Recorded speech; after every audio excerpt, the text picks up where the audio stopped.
Market all time high के आसपास है, लोग नहीं समझ पा रहे कहां पर इन्वेस्ट करें, तो इसीलिए मैं आपके लिए 3 ऐसे म्यूचुअल फंड्स लेकर के आया हूं जहां पर बहुत तगड़ी अपॉर्चुनिटी दिख रही है। और ये तीनों के तीनों म्यूचुअल फंड ऐसे सेक्टर्स के अंदर काम करते हैं जो इस समय पे अंडर वैल्यूड है और काफी तेजी से रिकवर करना शुरू कर चुके हैं। इन तीनों म्यूचुअल फंड को सेलेक्ट हमने बहुत अलग अलग पैरामीटर्स के ऊपर करा है, तो वो सारे पैरामीटर्स पहले मैं शेयर करता हूं और उसके बाद उन म्यूचुअल फंड को एनालाइज करना शुरू करेंगे। तो जो सबसे पहला पैरामीटर हमने कंसीडर करा है वो क्या है, शार्प एंड रेशियो, मतलब रिस्क एडजस्टेड रिटर्न। वो म्यूचुअल फंड काफी अच्छा निकाल के ला पाए, बिकॉज रिटर्न सही है लेकिन अगर रिस्क ज्यादा है तो रिटर्न कहीं ना कहीं इतने ज्यादा मैटर नहीं करते। तो रिस्क एडजस्टेड रिटर्न आपको निकालने चाहिए, जितना ज्यादा रिस्क उतने ज्यादा रिटर्न। इसी के साथ साथ स्टैंडर्ड डिवीजन, मतलब कितनी वॉलेटाइल होने वाला है वो म्यूचुअल फंड, तो कम से कम वॉलेटाइल हो, ज्यादा से ज्यादा रिटर्न बने, ये भी हमने कंसिडर करा है। थर्ड करा है बीटा, कि भाई गिरे तो ज्यादा ना गिरे, क्योंकि अगर गिरने पे आपका पैसा ज्यादा गिर गया तो भाई पैसा बनने का कोई फायदा ही नहीं हुआ। नेक्स्ट है अल्फा, हमने ज्यादा से ज्यादा अल्फा सेलेक्ट करा है कि भाई अगर गिरे तो ज्यादा ना गिरे लेकिन बढ़े तो ज्यादा बढ़े मार्केट से। तो ये वाला पैरामीटर काफी ज्यादा इंपॉर्टेंट होता है ताकि रिस्क एडजस्टेड रिटर्न आपके ज्यादा अच्छे बने। इसी के साथ साथ पोर्टफोलियो टर्नओवर रेशियो, काफी लोग होते हैं कि जो कहते हैं मैं लॉन्ग टर्म के लिए इन्वेस्ट करना चाहता हूं, तो अगर टर्नओवर रेशियो कम होगा तो उनको बहुत ज्यादा ट्रैक करने की जरूरत नहीं है। एक बार अच्छे से एनालाइज करा और उसके बाद they are good to go. इसी के साथ साथ हमने देखा है कि ये जो म्यूचुअल फंड है एटलीस्ट 1 साल 3 साल के अंदर कंसिस्टेंट कंपाउंडर है, और जो कुछ म्यूचुअल फंड जो 3 साल से पुराने हैं वहां पर भी वो one of the best mutual fund रहे हैं अपनी कैटेगरी के अंदर। सो कंसिस्टेंट कंपाउंडर हमने यहाँ पे सिलेक्ट करे हैं। ये नहीं सिलेक्ट करा हमने कि भाई टॉप परफॉर्मिंग है तो मैं आपके लिए ले आऊं, नहीं। कंसिस्टेंसी जरूरी है म्यूचुअल फंड में, ताकि कंपाउंडिंग का बेनिफिट मिले और मैक्सिमम रिटर्न भी आप बना पाओ। इसी के साथ साथ जो ड्यूरेशन है इन सारे म्यूचुअल फंड के लिए, एटलीस्ट अगर आपका 2 साल का होगा तो अच्छा रहेगा, बिकॉज 2 साल के अंदर ये जो म्यूचुअल फंड है मैक्सिमम रिटर्न आपके लिए बना के ला सकते हैं। तो 2 ईयर प्लस इन्वेस्टमेंट होराइजन है, तभी आप इन म्यूचुअल फंड्स के अंदर इन्वेस्ट करना। ये सारे के सारे पैरामीटर्स आई होप आपको समझ आ गए होंगे। अब चलते हैं डायरेक्टली म्यूचुअल फंड की साइड। और जो सबसे पहला म्यूचुअल फंड आ रहा है हमारा, तो पहला म्यूचुअल फंड है हमारा Sundaram finance services opportunity fund.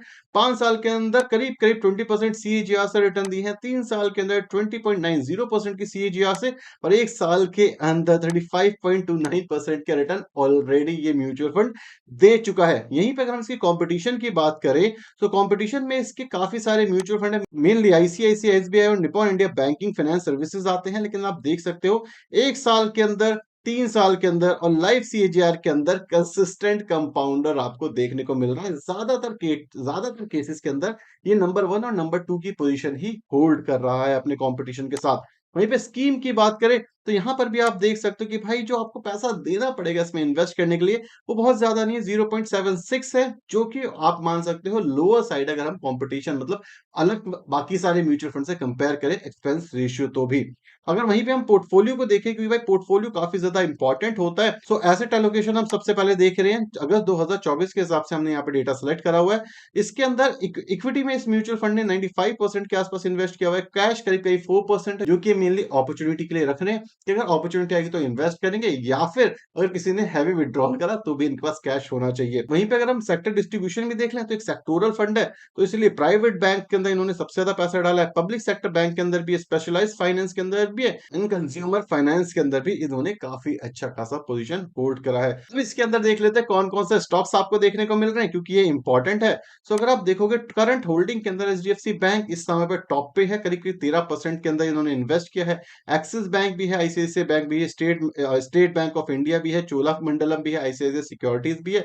सो मोटे मोटे तौर पे अच्छे स्टॉक्स इनके ओवरऑल पोर्टफोलियो के अंदर दिख रहे हैं, जिस वजह से ये कंसिस्टेंसी के साथ आपके लिए रिटर्न निकाल के ला पा रहा है। और इसी के साथ साथ जो हमारे रिसेंट रेट कट हुए हैं उससे भी इसको बेनिफिट मिलेगा, क्योंकि जो इनका ओपीएम हो, ऑपरेटिंग प्रॉफिट मार्जिन, निम रेशियो, ये सारी की सारी चीजें इंप्रूव करेगी, तो ये म्यूचुअल फंड आने वाले टाइम पे काफी अच्छे रिटर्न दे सकता है। जो सेकंड म्यूचुअल फंड आ रहा है वो आ रहा है आईटी सेक्टर से, क्योंकि आईटी सेक्टर भी इंटरेस्ट रेट कट पे काफी ज्यादा तेजी से भागेगी। तो जो सेकंड म्यूचुअल फंड है हमारा वो है टाटा डिजिटल इंडिया फंड। 5 साल के रिटर्न देखोगे तो भाई 31.36% के सीएजीआर से रिटर्न बने हैं।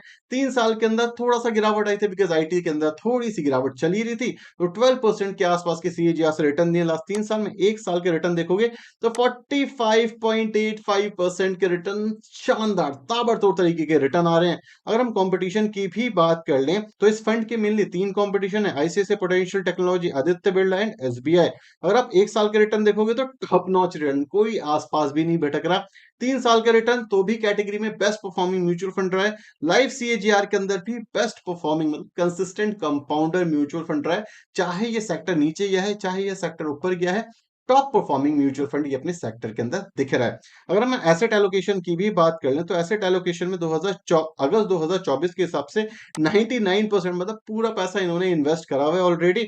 और सबसे ज्यादा पैसा इन्होंने आईटी सर्विसेज एंड कंसल्टिंग के अंदर पैसा इन्वेस्ट किया हुआ है। इसके साथ रिटेल ऑनलाइन है, टेलीकॉम सर्विसेज है, इलेक्ट्रिकल और ऐसी छोटे छोटे सेक्टर्स में डिवाइड करा हुआ है पूरा पूरे एयूएम को। अगर हम पोर्टफोलियो भी देख लें इसकी current holding, so current holding के अंदर सबसे पहले इन्फोसिस दिख रहा है जो कि 21.39 की पोजीशन होल्ड कर रहा है, जो कि शानदार है। इसी के साथ साथ टीसीएस 11% से, Tech Mahindra, HCL, L&T Mindtree, Zomato जैसे स्टॉक्स आपको इसके अंदर देखने को मिल रहे हैं। इसी के साथ साथ विप्रो परसिस्टेंट सिस्टम, एम्फेसिस जैसे स्टॉक जो कि हाई ग्रोथ स्टॉक है, वो भी आपको दिख रहे हैं इसके पोर्टफोलियो में, जो कि बहुत अच्छी बात है बिकॉज़ लार्ज कैप के स्टॉक आपको स्टेबिलिटी दे रहे हैं इस म्यूचुअल फंड में। और जो स्मॉल कैप के स्टॉक हैं, ये यहाँ पे ग्रोथ लाने में भी आपकी हेल्प करेंगे।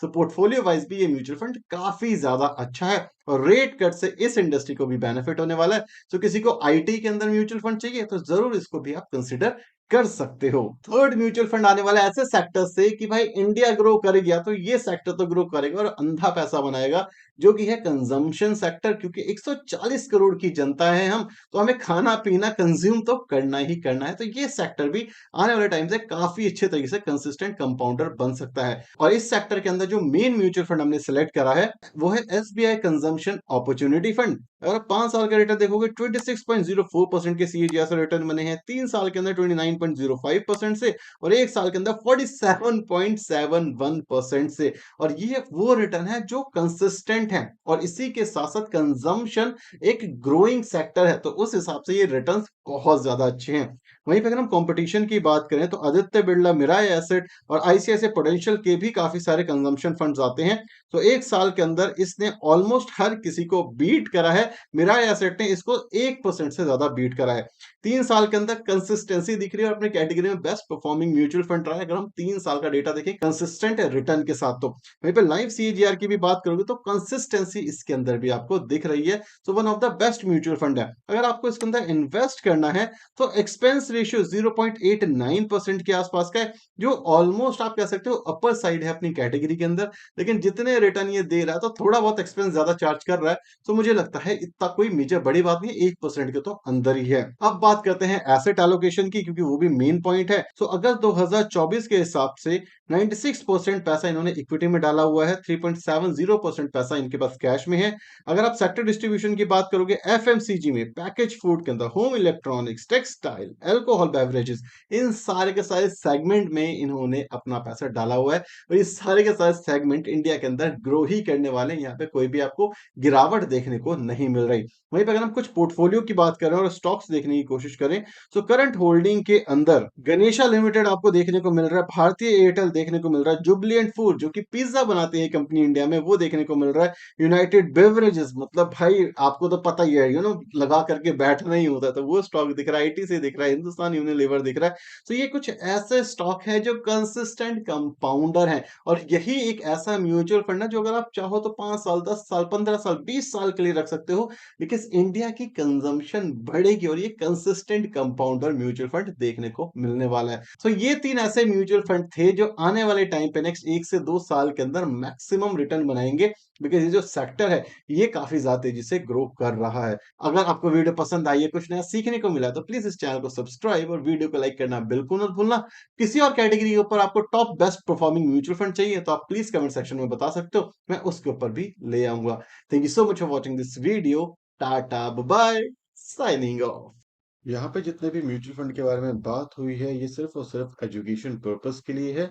तो अगर आप इसमें से किसी में भी इन्वेस्ट करना चाहते हैं तो डेफ़िनेटली अपनी आगे के एनालिसिस ज़रूर करना या फिर आप किसी भी फाइनेंशियल एडवाइज़र से कनेक्ट कर सकते हो, उनकी सलाह के थ्रू इन्वेस्ट कर सकते हो।